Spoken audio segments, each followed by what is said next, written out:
قرآن مجید کو کمپائل کرنا حضرت امیر المومنین ابو بکر صدیق رضی اللہ عنہ کا ایک عظیم الشان کارنامہ ہے۔ پہلے ذرا جمع قرآن کا، یہ قرآن پاک کو جو کمپائل کیا گیا، اس کا پس منظر بتاتا ہوں۔ یاد رہے کہ جنگ یمامہ یہ ایک ایسی جنگ تھی جو مسیلمہ کذاب کے خلاف ہوئی، جس نے معاذ اللہ اپنی نبوت کا دعویٰ کیا، مرتد ہو گیا تھا، اور اس جنگ میں مسلمانوں کو زبردست فتح بھی نصیب ہوئی، مگر ایک غم بھی ساتھ ملا کہ ایک بڑی تعداد میں صحابہ کرام دنیا سے پردہ فرما گئے، شہید ہوئے، اور اس میں ایک اچھی خاصی تعداد حفاظ قرآن کی تھی۔ اب جب اتنے سارے حافظ قرآن دنیا سے چلے گئے تو حضرت عمر فاروق رضی اللہ عنہ نے اس بات کو ریئلائز کیا، آپ نے فیل کیا کہ کہیں ایسا نہ ہو کہ حفاظ قرآن کی اگر کثیر تعداد شہید ہو گئی تو قرآن کا کچھ حصہ کہیں ضائع نہ ہو جائے، کیونکہ اس زمانے میں قرآن پیپر پر نہیں تھا، اس زمانے میں قرآن کتابی صورت میں نہیں تھا، اس وقت تو قرآن سینوں میں محفوظ تھا، یا مختلف پرچوں پر، تو بکری کے شانوں پر یا لکڑی کے تختوں پر لکھا ہوا تھا،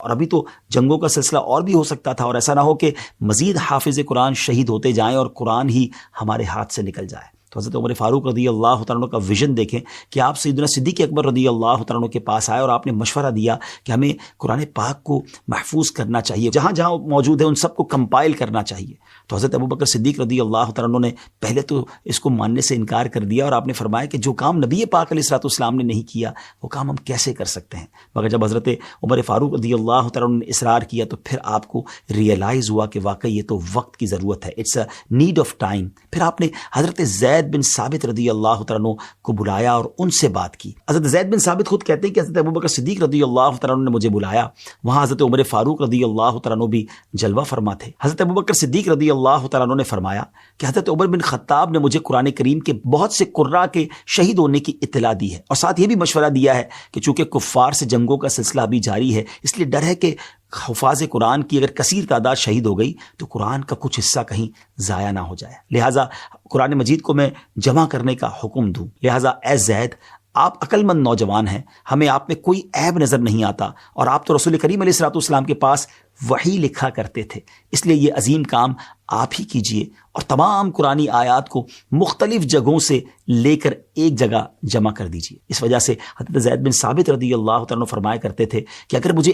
ایک پہاڑ کو اٹھا کر ایک جگہ سے دوسری جگہ رکھنے کا حکم دیا جاتا تو یہ میرے لیے قرآن جمع کرنے سے کہیں زیادہ آسان ہوتا۔ اور یہ بات کہنے کے بعد آپ رضی اللہ عنہ اس تشویش کا بھی اظہار کیا کرتے ہیں کہ جو پہلے صدیق اکبر رضی اللہ عنہ کو تشویش تھی، اور آپ عرض کرتے ہیں کہ مجھے بھی یہ کام سمجھ نہیں آیا تھا کہ آپ لوگوں کام کیسے کر سکتے ہیں جو کام خود نبی پاک علیہ الصلوۃ والسلام نے نہیں کیا۔ حضرت ابوبکر صدیق رضی اللہ عنہ اس کام اور اس کی امپورٹنس کو بخوبی جانتے تھے، اس کے بینیفٹس کو جانتے تھے، اور اس کام کو نہ کرنے کے نقصانات سے بھی واقف تھے، لہٰذا آپ رضی اللہ عنہ حضرت زید سے فرماتے ہیں اللہ پاک کی قسم اس کام ہی میں بہتری ہے۔ اور پھر حضرت زید فرماتے ہیں کہ اللہ پاک نے ان دونوں حضرات کی طرح میرا بھی سینہ کھول دیا، میرا بھی سینہ کشادہ فرما دیا، اور میں بھی پوری کوشش سے ہڈیوں، کھجور کے پتوں اور سفید پتھروں اور تحریر شدہ اور لوگوں کے سینوں سے جو موجود قرآن تھا اس کو میں نے کمپائل کرنا شروع کیا، جمع کرنا شروع کیا۔ یہ کام اتنا آسان نہیں تھا،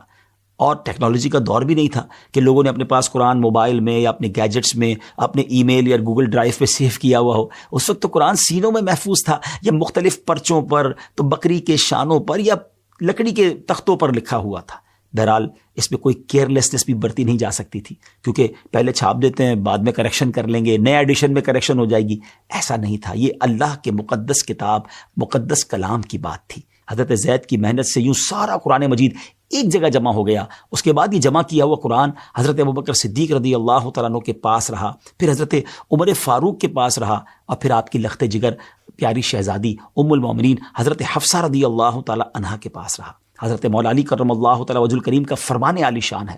مصاحف میں سب سے زیادہ ثواب حضرت ابوبکر صدیق رضی اللہ تعالیٰ عنہ کا ہے، اور اللہ پاک ان پر رحم فرمائے کہ انہوں نے سب سے پہلے قرآن پاک کو جمع فرمایا۔ کتنی بڑی نیکی حضرت ابوبکر صدیق رضی اللہ تعالیٰ عنہ سے رب نے کروائی، سبحان اللہ۔ اور پھر اس کے بعد یہ سلسلہ آگے کیسے بڑھا، کیونکہ یہاں تو ایک بک کے اندر ایک مسودے کے طور پر قرآن موجود تھا۔ پھر حضرت عثمان غنی کے مزار پر اللہ کروڑوں رحمتوں کی بارش نازل فرمائی کہ انہوں نے پھر اس کی کتابت فرمائی، اس کی مزید کاپیز بنی اور دنیا بھر میں اس کو بھجوایا گیا۔ یہ کیا عظیم صحابہ تھے، کیا انداز تھا، قرآن سے اور اسلام سے کیسی محبت تھی۔ اللہ کریم تربت صدیق اکبر پر اپنی کروڑوں رحمتوں کی بارش نازل فرمائے، اور ہمیں قرآن پاک سے سچی محبت بھی نصیب فرمائے. ان صحابہ نے تو بڑی محنت کی قرآن پاک کو جمع کرنے کے لیے. ہم تو کسی بک اسٹال سے جا کر خرید لیتے ہیں، لیکن کیا اس کو پڑھتے بھی ہیں، اس کو سمجھتے بھی ہیں، اور کیا قرآن سے اتنی محبت بھی کرتے ہیں؟ ضرور سوچئے گا. صدیق اکبر رضی اللہ عنہ کا تذکرہ خیر ہوا ہے نا، نیت کر لیں کہ انشاءاللہ اب پابندی سے روزانہ کچھ نہ کچھ قرآن